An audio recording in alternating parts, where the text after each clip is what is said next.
আসসালামু আলাইকুম রহমতুল্লাহ।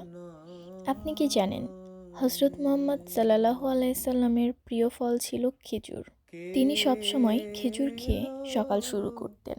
একটি হাদিসে এসেছে, তোমাদের কেউ যখন ইফতার করবে তখন যেন সে খেজুর দিয়ে ইফতার করে, কারণ খেজুর শুধু খাবারই নয়, এটি একটি নেয়ামত। খেজুর শরীরকে শক্তি দেয় আর হৃদয়কে রাখে সুস্থ, এবং প্রতিদিন সকালে খেজুর খাওয়ার কারণে আল্লাহর স্মরণে শুরু হয় দিন। আরেকটি হাদিসে এসেছে, রাসূল সাল্লাল্লাহু আলাইহি সাল্লাম নামাজ পড়তে যাওয়ার আগে কয়েকটি করে খেজুর খেয়ে যেতেন।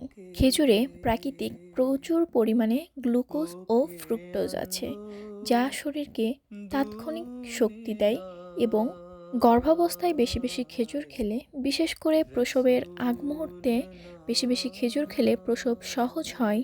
পবিত্র কুরআনে হজরত মারিয়াম আলাইহিসসালামের ঘটনায় খেজুরের কথা বর্ণিত হয়েছে।